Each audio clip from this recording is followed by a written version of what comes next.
we are the Group 4 and we are going to discuss about United Nations and contemporary governance. But before we go beyond to our discussion, let's know first what is international organization. An international organization is one that includes members from more than one nation. An international organization can provide security, trade opportunities, stronger relationship possibilities, and finally, can give them a stronger voice in the international scheme of things. International organizations can provide smaller states an opportunity for stronger economic power. There are two types of international organization. International Governmental Organization, or IGOs, is an organization composed primarily of sovereign states or of other organizations through formal treaties for handling or serving common interests and governed by international laws. IGOs are established by a treaty that acts as a charter creating the group. Examples of this are United Nations and World Health Organizations. International Non-Governmental Organizations, or INGOs. International non-governmental organizations are not-for-profit voluntary associations operating at the international, transnational, or global level with members or participants from many countries. Examples of these are Save the Children, International Federation of Red Cross. The United Nations and contemporary governance. The United Nations is an intergovernmental organization whose stated purposes are to maintain international peace and security, develop friendly relations among nations, achieve international cooperation, and be a center for harmonizing the actions of nations. It is the world's largest and most familiar international organization. Contemporary governance is purpose-driven, participatory, consensus-oriented, accountable, transparent, responsive, effective and efficient, equitable and inclusive, and follows the rule of law. Contemporary global governance encompasses activities that transcend national boundaries at the international, transnational, and regional levels and is based on rights and rules that are enforced through a combination of economic and moral incentives.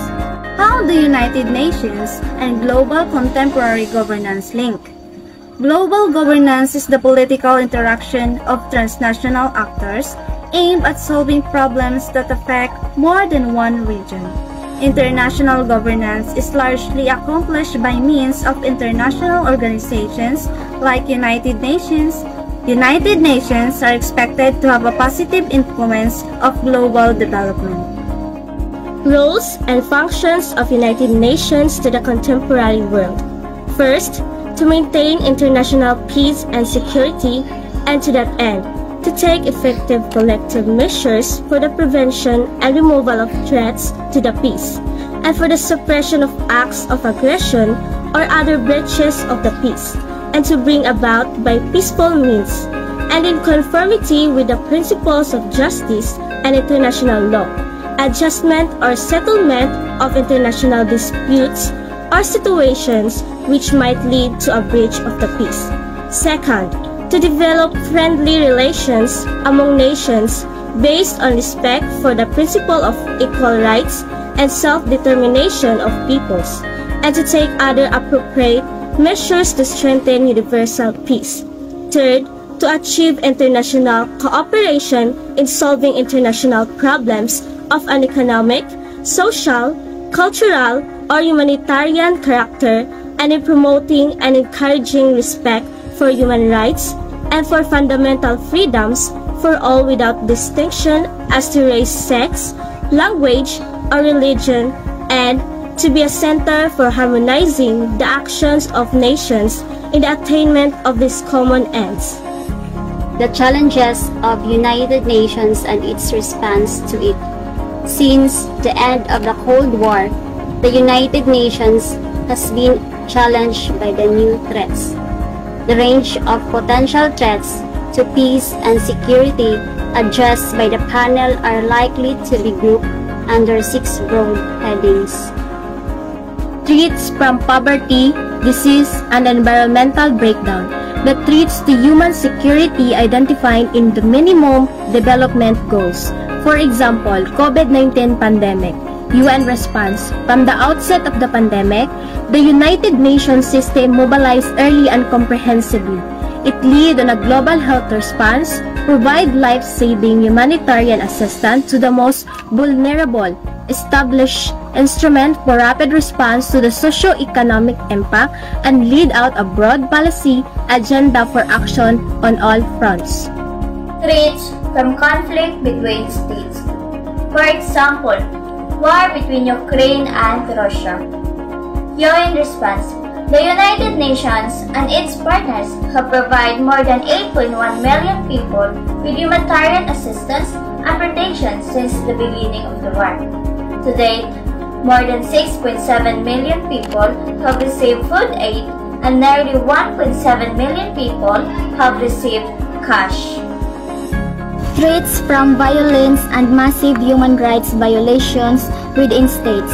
Example, United report details widespread human rights violations and persistent impunity in the Philippines. United response. United Human Rights Office was ready to support the Philippines constructively and concretely in implementing the report's recommendations in an effort to halve the many long-standing, widespread human rights violations in the country and to prevent their recurrence. Threats from terrorism. Example, threat posed by ISIS. UN response. The United Nations Security Council has endorsed a number of resolutions recognizing Interpol's global role in combating terrorism and specifically against the threat posed by foreign terrorist fighters like ISIS. Threats from organized crime. Example, migrant smuggling. UN response. The work of United Nations impacts people around the world on issues related to peace and security, development and human rights, from disarmament to effort to combat terrorism and extremism, from conflict to prevention of peace building and peacekeeping, from disease prevention to promotion of gender equality and universal education, from refuge, resettlement and humanitarian assistance, from the rule of law to the fight against transactional crime. Countries that ratify the protocol must criminalize migrant smuggling. The protocol reminds states of their obligation under international humanitarian, human rights, and refugee law. It requires states to respect the principle of non-refoulement, which guarantees that no one should be returned to a country where they would face torture, cruel, inhuman, and degrading treatment or punishment and other irreparable harm. And lastly, threats from the proliferation of weapons. Example, the creation and use of nuclear weapons. UN response. Elaine White, Costa Rica's former UN ambassador who oversaw the treaty's creation. The bond prohibits countries from producing, testing, acquiring, processing, or stockpiling nuclear weapons. It also outlaws the transfer of the weapons and forbids signatories from allowing any nuclear explosive device to be stationed, installed, or deployed in their territory. Conclusion. Certainly, the United Nations has strived and continues to strive for humanity's progress and well-being. The work of the United Nations impacts people around the world on issues related to peace and security, development, and human rights. From disarmament to efforts to combat terrorism and extremism, from conflict prevention to peacekeeping and peace building, from disease prevention to the promotion of gender equality and universal education, from refuge resettlement to humanitarian assistance, from the rule of law to the fight against transnational crime.